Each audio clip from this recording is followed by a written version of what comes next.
All right, ladies and gentlemen, you're welcome again to this series of LSW Diets, which has to do with creative writing. Now, the last lecture, we tried to explore, what creative writing entails and the dimensions of creative writing in what you can realize as new genres of literature.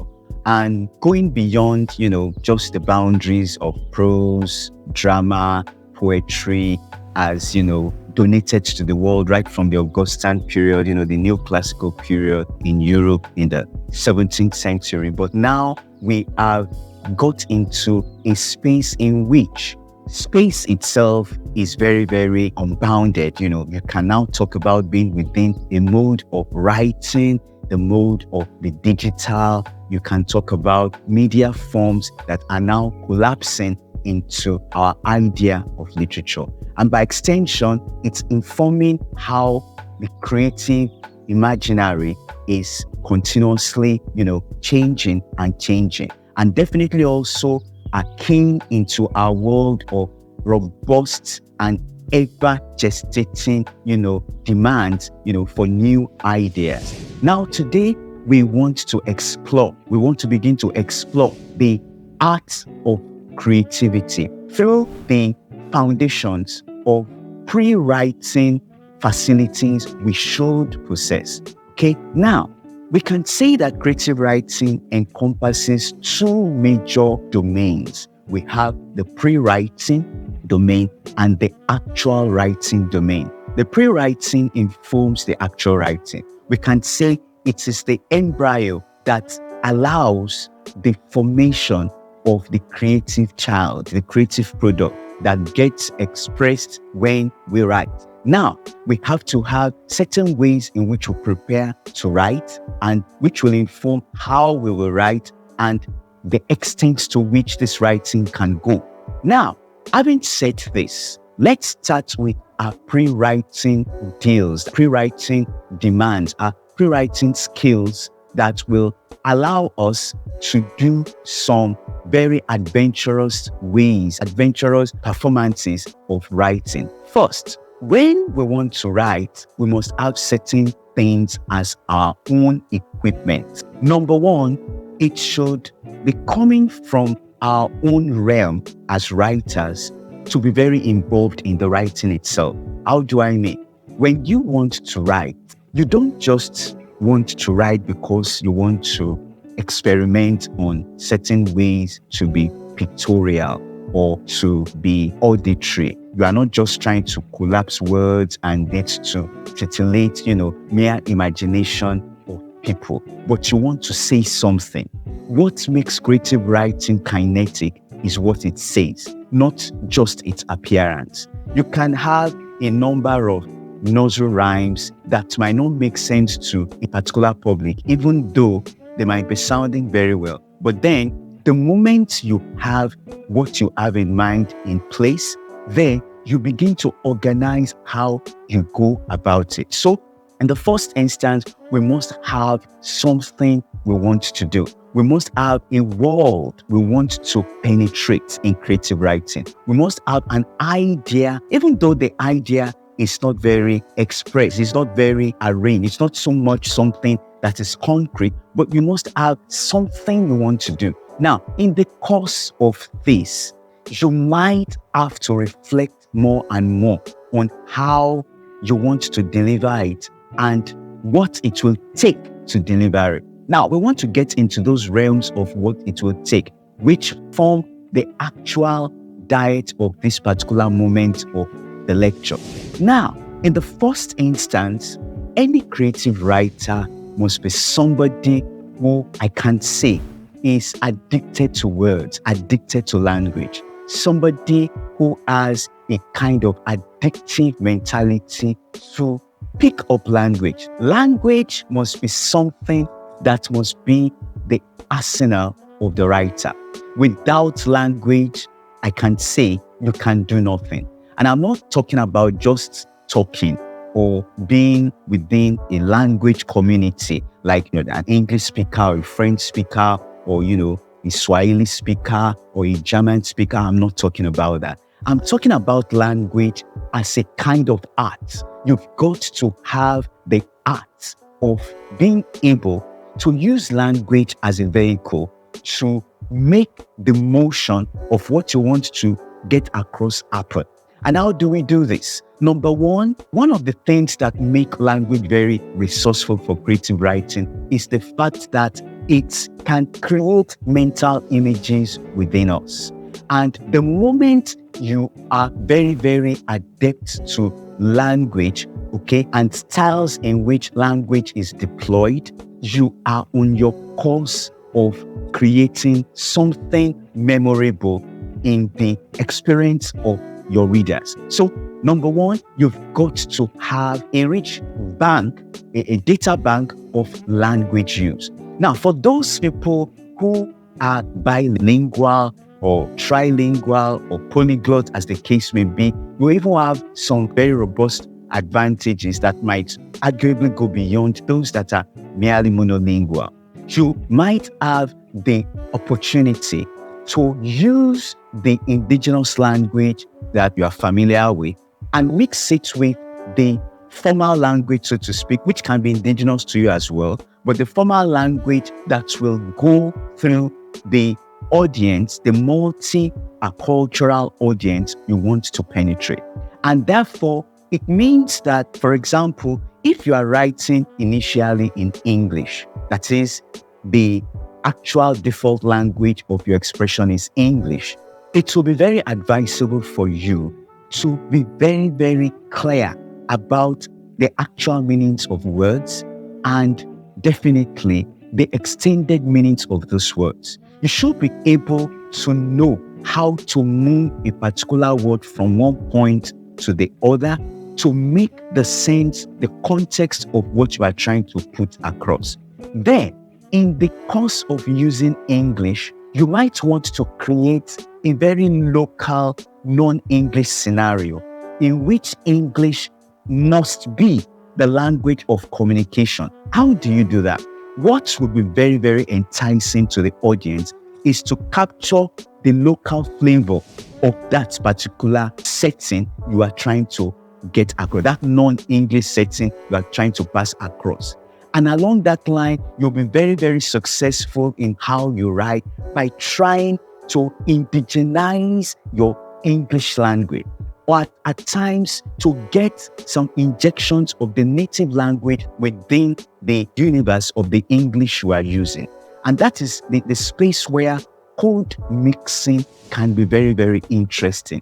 And among bicultural, bilingual, multicultural, multilingual, audiences, you can actually begin to do a kind of local flavoring through pidginization, and you can also do it through what linguists will call code mixing and code switching. When we talk about code mixing, you are talking about using two or more languages within a particular stretch of communication. For example, if you were to be speaking to somebody who is familiar, for example, with French, or as well familiar with English, but you want to make the scenario you are inventing to be very, very informal, very, very relaxed, where language definitely will permit cross-pollinations, and where language can be very, very fluid, can be very, very unbounded.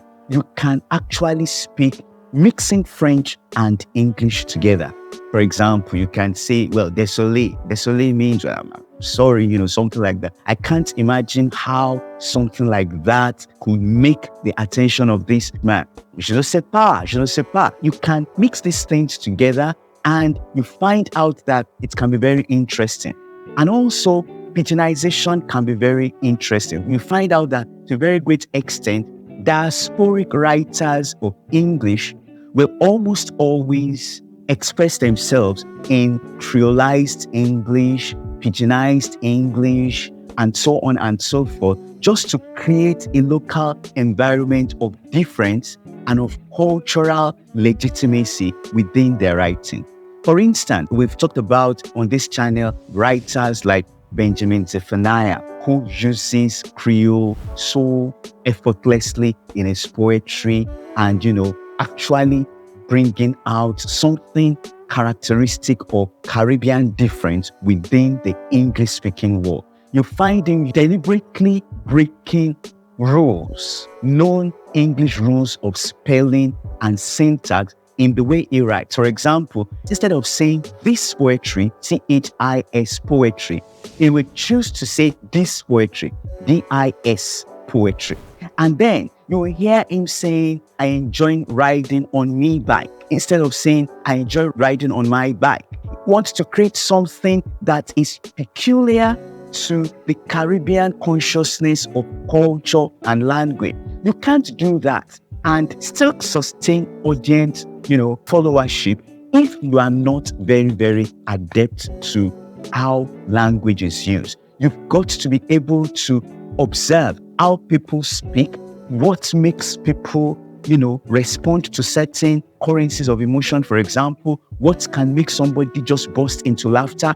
You might need to study the particular kinds of words or kinds of flows of language or poetic devices or even metaphorizations, allegories that can make people very, very suspended into laughter and so on and so forth. And then you might also try to trap the kind of moods, the kind of movements within the use of language that can bring about, if you want to achieve something sad, for example, something that makes people very tensed or serious, you've got to be able to know the kind of words to bring into the scenario. Definitely, these are not going to be academic words, so to speak. These are going to be cultural, contextual, situational uses of language. So we've got to be very, very open to how language is spoken. For example, I learn a lot of times from what people say, how people speak, what causes that to happen, what makes it to become very, very interesting in the eyes of people. You want to trap that, you want to trap this, and also try to create your own ways of penetrating the particular audience.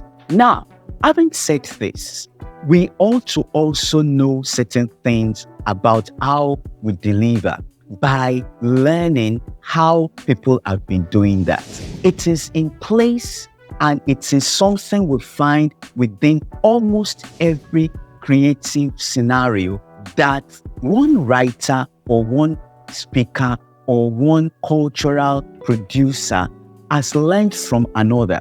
In many cases, what somebody writes or what somebody produces is never entirely what belongs to that person. If you have been, listening to some of our lectures, you must have heard about the idea, actually the format of what is called intertextuality, in creative worlds. Intertextuality simply has to do with the deliberate, conscious, unconscious deposits or life of other things that come from other writers, other cultures, other languages, and all that are within the text you are producing.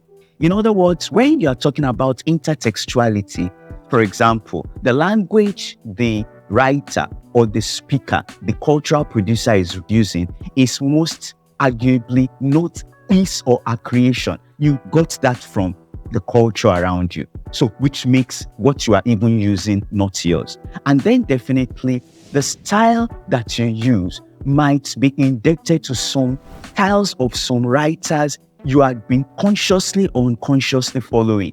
For example, there is no way in which one writer or one creative producer or one cultural merchant has not benefited from somebody else or some other people or some other kinds of creative, a movement or the other.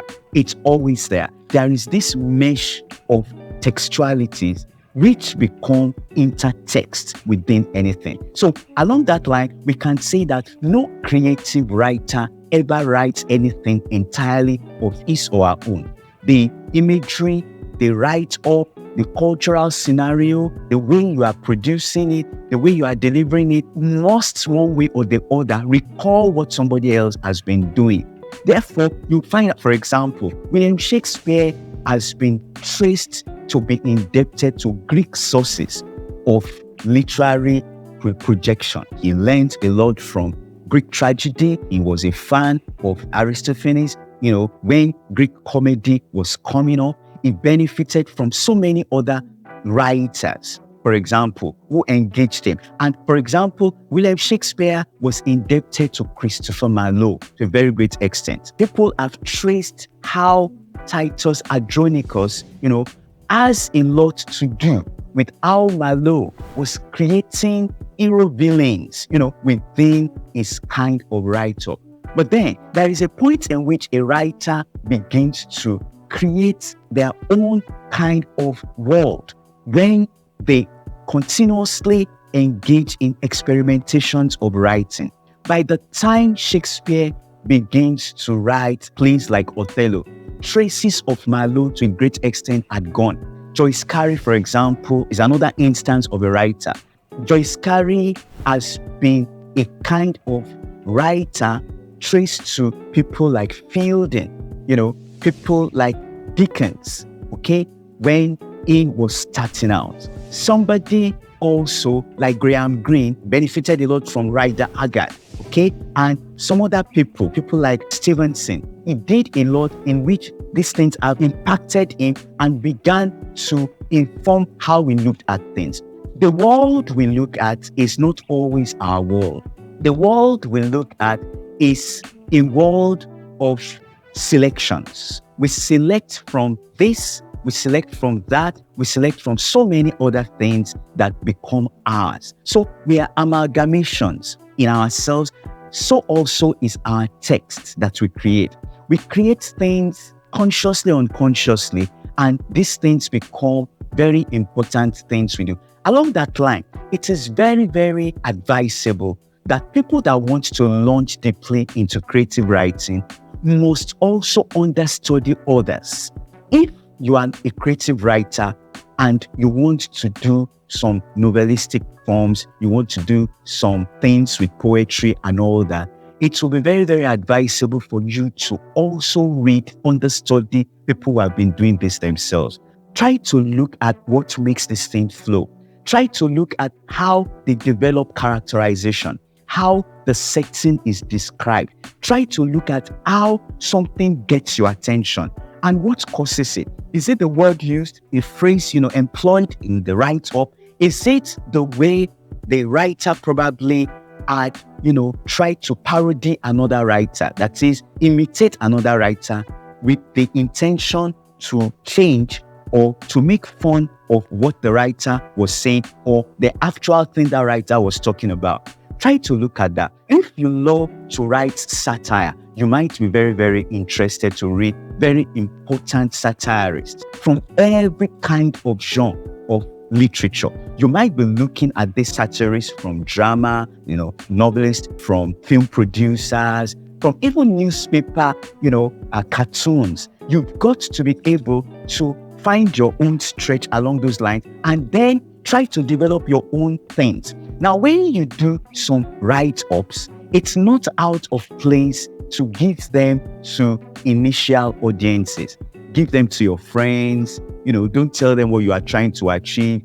Watch them from a distance and see what makes them laugh, what makes them serious, what makes them, turn the pages over and over. These are some of the things that are very important in studying creative writing. It's also very important to know that getting acculturated, not just within your own immediate culture. For example, you can go into acculturation into the global scale through now we have the social media, what happens on Facebook, see how some people do some things, what makes you want to go to that person's page and all that, why you want to watch that magazine or continue with this particular writer, what fascinates you to particular people. Try to understudy them and try to bring out your own peculiar ways of expression. That would be a very, very important way of starting out. Let me round off with this pre-writing cue and put us into some wider streams that we can bring into this focus. It's not out of place to belong to a reading club, for example, to belong to a literary association. It's not also even out of place to try out particular write-ups that might engage, publications in newspapers, magazines to start with, so that you can begin to check how far you have gone. We are going to expand more on this in the next production on LSW. Make sure you like this channel, make sure you subscribe to it, and make sure you share it. Thank you very much.